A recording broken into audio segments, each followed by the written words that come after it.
people actually do want this return to normalcy. Do you know who the biggest loser is going to be coming out of this, I think? Not when you think holistically about the ecosystem.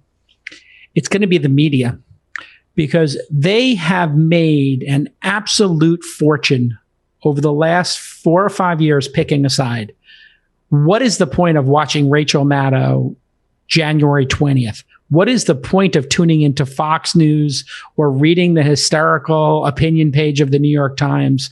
All of these places that were being propped up by either Trumpism or the anti-Trumpism are now going to find themselves where they started, which is without a job.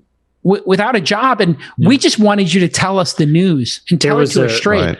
There was a great article. Why does the New York Times have an opinion page? Rip the opinion page out of the New York Times. Rip it out of the Wall Street. Well, no. I disagree. I think the opposite happened, which is that opinion page was meant to be where people could have an opinion so that everything else was fact. And the problem is that all the other pages became opinion as well, and nobody told anybody. But I don't think that, but nobody can tell the difference. And I agree look at with that expose. but nobody can tell the difference. That's right. They can't tell the difference. And look at that expose about how Bari Weiss was run out of the New York Times. It basically, the activists ran her out. And the reality is activists have completely captured the New York Times and CNN and MSNBC. And there is And they always had Fox. And the New York Post. They always had Fox, but now we have no objective, neutral media. And so who's going to call the election? I mean, you complain about the fact that Trump is sowing dissent, but who is the universally trusted spokesperson for neutrality the way that Walter Cronkite was when he could just declare it, and that's the way it is, and people believe that's the way it is? Who did the best job, Friedberg, that night? When we were doing that, let's reflect on the live stream. I have 2 questions for the live stream. Number one, who was your bestie guestie? Who did you think added the most as a guestie, and why? And then number 2, we're going to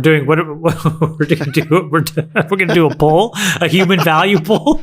Wait, who contributed best? I got a lot of feedback on the guesties. There were Bill Gurley people. Can I say one more thing on this topic? Brad.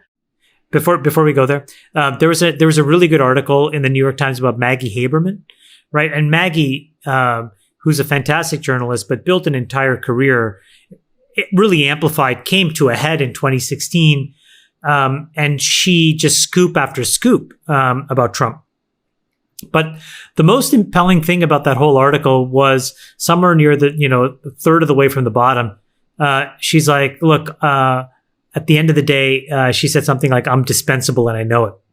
And it was the most honest thing, because it's like, despite her popularity and despite sort of, how big of a stick she carries, the reality is sans Trump, there's just nothing to do. There's nothing to leak. There just is not nearly as much to do. I did just put in the chat here, the Washington Post, Fox News, The Hill, basically like the full gamut of media opinion have highlighted that the media generally is the biggest loser of the 2020 election, and I think they've just lost the faith of their audience, and it's to Sacks's point. I don't know how many people you're either looking for objective and you've lost it, or you're looking for opinionated and you feel like your aligned opinion setting media partner has betrayed you. The fact that Fox called it for Trump, and Trump's now saying Fox is a liar. The fact that the New York Times doesn't feel like they're being objective anymore, and they're running people out of the newsroom. In general, I just feel like we've been disenfranchised, and I think that's something that's going to be really hard to kind of recover from and resolve. And for the love of God, can somebody please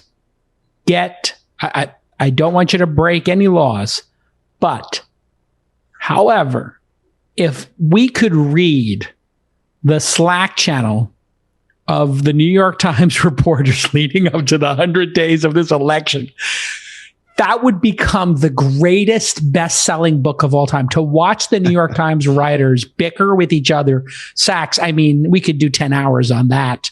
No problem. Let's talk about, bestie guestie. Who guesties, what did you think of our guesties? I thought they were all great. I thought they're all great. Are we now becoming media critics? We're going to now who do we like? our own podcast. Cal, why don't you go first? Why don't you go first? Are we that navel gazing? You go first. Not navel gazing, we've but become so solipsistic and navel gazing that we're going to start.